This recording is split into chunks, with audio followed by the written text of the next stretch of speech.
자, 오늘은 스마트폰으로 사진 잘 찍는 방법. 사실 특별한 비법은 없어요. 첫 번째, 프로 안 씁니다. 자동 씁니다. 어차피 스마트폰은 조리개가 고정이기 때문에 노출의 3요소가 아닌 노출의 2요소예요. 그래서 별로 개입할 여지가 없습니다. 저도 99%는 그냥 자동으로 찍고요. 간혹 점프샷이나 역동적인 촬영을 할 때는 프로 모드에서 셔터 스피드를 500분의 1초 이상으로 빠르게 해주면 흔들리지 않은 사진을 찍을 수 있을 거고요. 반대로 전광판이나 실내 형광등에서 플리커가 나온다면 60분의 1초나 125분의 1초로 좀 더 느리게 찍으면 됩니다. 두 번째, 노출 조정. 자동을 쓰면 노출 조정을 못하냐? 그렇지 않습니다. 아실만한 분들이면 아시겠지만 화면을 꾹 누르면 해표시가 뜨죠. 그거를 슬라이드 하면 노출값을 조정할 수 있습니다. 그리고 여러 장을 찍겠다면 자물쇠 버튼을 누르면 노출값이 고정이 됩니다. 그리고 연속 촬영을 한다면 보통 촬영 버튼은 면타를 하죠.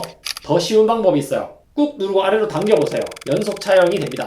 다음으로 세 번째, 화각은 단렌즈처럼 보통 줌을 할 때 손가락으로 확대하거나 축소를 하면서 쓰죠. 그런데 스마트폰은 기본적으로 스텝 줌 방식입니다. 보통 24mm를 메인 카메라로 해서 0.6배 줌에 14mm, 3배 줌에 75mm 이렇게 3개 혹은 4개의 단렌즈가 박혀있죠. 그래서 광학 줌을 하는 게 아니라 말 그대로 스텝 줌. 14mm에서 23mm까지는 14mm 사진을 크롭해서 쓰고요. 24mm부터 74mm까지는 또 24mm 사진을 크롭해서 씁니다. 디지털 줌을 하는 거죠. 당연히 화질 저하가 있을 거고요. 그런데 이런 구성에서 0.9배 줌을 한다든지 2.9배 줌을 한다든지 이러면 화질 손해가 엄청 나겠죠. 그래서 저 같은 경우에는 확대 축소를 하지 않고요. 바로 배우를 선택해서 단렌즈처럼 사용을 합니다. 그리고 전문가용 카메라 단렌즈 쓸 때도 그렇듯이 발줌을 해서 쓰는 거죠. 그리고 화각은 정답은 없지만 정석은 있습니다. 인테리어 건축 사진에는 0.6배 줌, 풍경 사진에는 1배 줌, 인물 사진에는 3배 줌, 특히 75mm 화각 정도인 3배 줌을 쓰는 거를 많이 어려워할 텐데요. 화각이 좁긴 하지만 그만큼 배경에 쓸데없는 것들을 걷어내고 인물에 집중할 수 있는 화각입니다.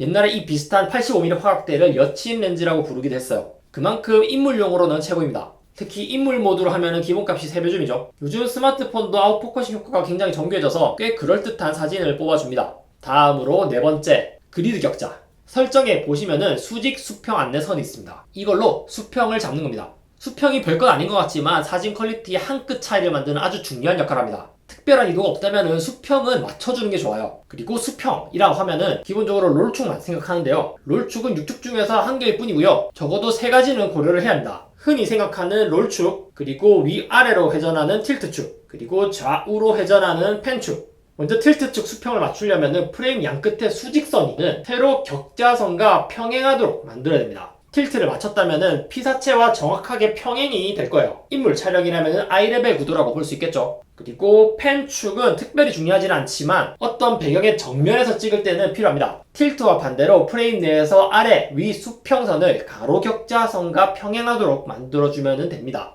어렵지 않죠? 그리고 다섯 번째, 구도. 역시 구도에는 정답이 없지만 정석은 있어요. 제일 흔한 걸로는 중앙구도와 3분할법이 있는데요. 중앙구도라면 말 그대로 피사체를 정중앙에 두는 방법이고요. 격자선을 켜놨다면 더 정확하게 중앙을 맞출 수 있겠죠. 그리고 3분할법도 화면을 가로 세로로 3분할해서 그 교차점을 활용하는 방법인데요. 격자선 기능을 켰다면 이미 쉽게 찍을 수 있습니다. 이 4점의 피사체를 배치하면 되고요. 사람의 경우에는 눈을 중심으로 보시면 됩니다. 그리고 마지막 여섯 번째, 위에 모든 걸 완벽히 해내도 흔히 관가하는 사실 하나, 렌즈 앞을 잘 닦아야 됩니다. 전문가용 카메라들은 렌즈 구경도 크고 뚜껑 캡이 있다 보니까 그나마 괜찮은데 스마트폰은 워낙 작고 오염에 노출되기 쉬워서 먼지 한 톨이나 약간의 유분기만 있어도 화질 저하가 심합니다. 그리고 이런 먼지는 사진에 먼지가 찍히는 게 아니에요. 차라리 찍혔으면 더럽네 하고 닦을 텐데 그냥 아웃포커싱 돼버려서 사진 전체를 뿌옇게 만듭니다. 특히 이런 식으로 빛 번짐은 거의 100%가 렌즈가 더러워서 그렇습니다. 요즘 스마트폰은 너무 더러우면 자동으로 알람이 뜨긴 한데 여튼 사진 찍기 전에는 꼭 한번 닦아줍시다.